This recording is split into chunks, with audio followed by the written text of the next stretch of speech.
Assalamualaikum warahmatullahi wabarakatuh. Salam sejahtera untuk kita semua. Selamat berjumpa kembali di mata kuliah Media Relation. Hari ini saya akan menjelaskan salah satu bab dalam pertemuan Media Relation, yaitu tentang publik internal dan eksternal. Kalau kita bicara Media Relation, tentu tidak bisa dilepaskan dari hubungan masyarakat atau mata kuliah hubungan masyarakat. Saya selalu menganalogikan ibarat sebuah bangunan, humas itu adalah rumah, sementara media relation itu adalah kamar. Tentu dalam satu rumah itu ada kamar-kamar lain, ya, selain media relation, ada kamar investor relation, ada kamar government relation, ada kamar community relation, ada kamar investor relation, ada kamar customer relation, dan lain sebagainya. Dalam konteks publik internal dan eksternal yang dimaksud dalam pertemuan ini adalah dalam konteks tentunya media relation. Siapa yang masuk kategori publik eksternal dalam konteks media relation, dan siapa yang masuk kategori publik internal dalam media relation. Saya akan membahas tentang publik eksternal dalam konteks media relation. Supaya ini tidak rancu karena pasti di mata kuliah humas juga akan dibahas apa yang disebut dengan publik internal dan eksternal dalam konteks stakeholder, pihak-pihak yang terkait. Hanya yang menjadi ruang lingkup atau fokus dalam media relation adalah publik eksternal dalam konteks media relation, publik internal dalam konteks media relation. Dalam konteks media relation, publik eksternal yang dimaksud di sini adalah media massa, yaitu institusi-institusi, lembaga-lembaga yang memang menghasilkan produksi berita, ya, lembaga-lembaga pers yang memang tugas pokok dan fungsinya adalah mempublikasi informasi melalui pemberitaan yang mereka buat. Ya. Tentu ada batasannya, ya, dalam konteks publik eksternal ini, yaitu media massa cetak dan elektronik. Ya. Media massa cetak itu yang dimaksud adalah surat kabar, majalah, tabloid, sementara media elektronik itu adalah televisi, radio, dan media daring atau media online, ya. Nah, itu yang menjadi fokus kita. Jadi kalau mungkin kita membahas tentang sosial media, mungkin fokus yang berbeda tidak kita pelajari di media relation, ya. Yang kita fokuskan dalam media relation dalam konteks publik eksternal, publik yang ada di luar organisasi. Organisasi ini yang dimaksud adalah korporasi, korporat, maupun pemerintahan government, ya.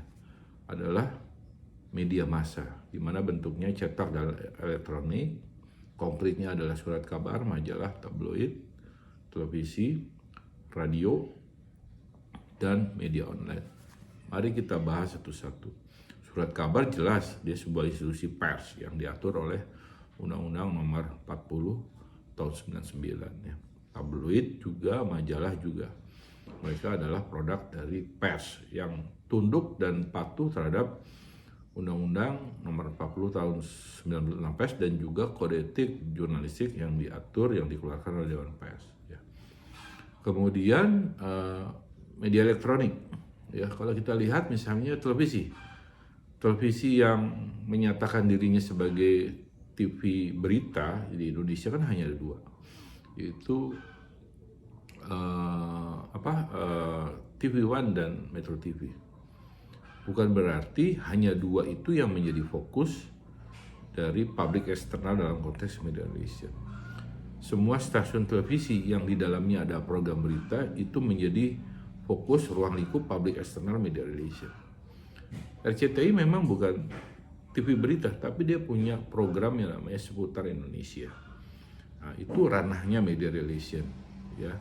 Kemudian SCTV memang bukan stasiun berita, tapi dia punya Liputan 6 dan Liputan 6.com, itu menjadi ranah kita. Demikian juga televisi-televisi yang lain. Yang kedua adalah radio.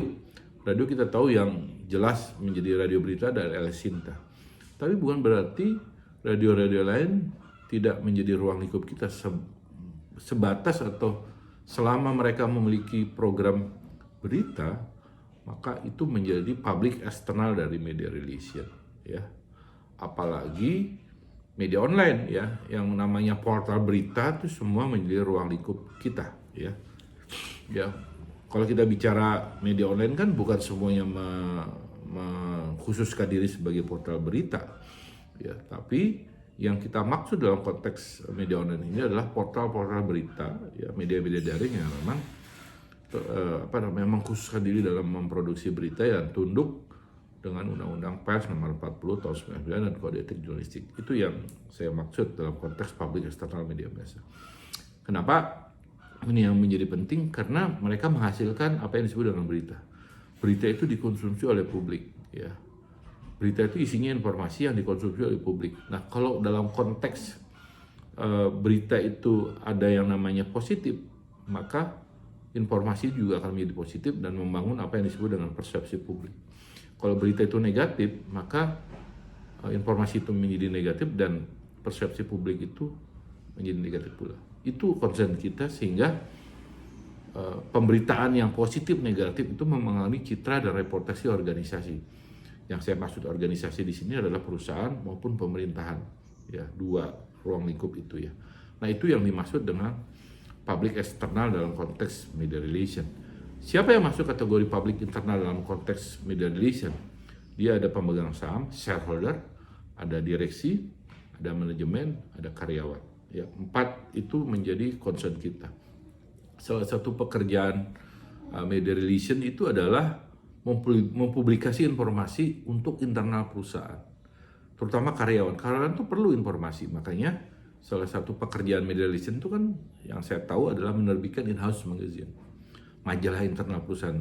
Saya pernah punya pengalaman menerbitkan majalah internal perusahaan yang isinya kontennya itu semua tentang informasi perusahaan, baik yang tentang manajemen, direksi, kemudian karyawan, termasuk juga antar karyawan. Bayangkan kalau misalnya kita punya karyawan terpecah-pecah.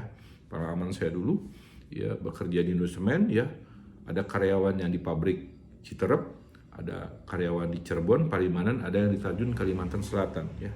Nah, mereka kan perlu juga informasi gitu, ya, informasi dari kantor pusat, ya. Nah, media internal itu adalah salah satu sebagai jembatan komunikasi informasi yang bisa kita buat, ya, untuk melayani kebutuhan informasi publik internal kita. Nah, di situ menjadi hal yang penting. Misalnya contoh, misalnya di organisasi karyawan itu kan ada namanya organisasi serikat pekerja buruh. Setiap tahun kan mereka melakukan perundingan untuk kenaikan gaji. Itu kan aturan negara, ya. Kemudian deal, ya, tahun ini ada kenaikan gaji siapa. Nah, informasi itu kan perlu disebarkan oleh karyawan. Selain melalui serikat pekerja, kita bisa menggunakan media internal tadi, baik dalam bentuk cetak, elektronik, apapun. Sekarang kan mungkin cetak udah tidak lagi zaman, bisa menggunakan media elektronik atau PDF dan sebagainya. Itu kita buat dan kita terbitkan secara berkala, misalnya sebulan sekali, dan kita sebarkan ke seluruh stakeholder internal kita, mulai dari pemegang saham, direksi, kemudian manajemen, sampai karyawan, ya. Termasuk juga mengakomodir informasi tentang karyawan. Ada yang meninggal, ada yang berprestasi, ada yang ulang tahun kadang-kadang itu, ya.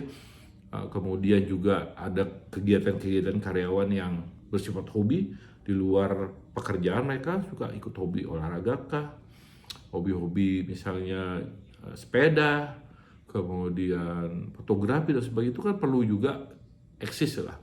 Nah, kita siapkan media internal itu untuk menampung itu, sehingga karyawan yang ada di Kalimantan tahu bahwa di Bogor itu ada klub fotografi, karyawan yang ada di Cirebon juga tahu bahwa di Bogor itu ada klub sepeda dan sebagainya. Nah, ini dalam konteks public internal, sehingga itu menjadi ruang lingkup dari media relation terkait dengan tugas pokok dan fungsinya, job desk, untuk menjadi jembatan komunikasi antara perusahaan terutama dengan karyawan yang ada di internal perusahaan. Baiklah, kira-kira itu yang menjadi fokus dalam mata kuliah hari ini tentang public, internal, dan eksternal dari perusahaan. Semoga bermanfaat dan kita akan bertemu lagi di pertemuan yang akan datang terkait tema lain masih dalam mata kuliah Media Relation. Terima kasih. Wabillahi taufiq wal hidayah. Assalamualaikum warahmatullahi wabarakatuh. Salam sejahtera untuk kita semua.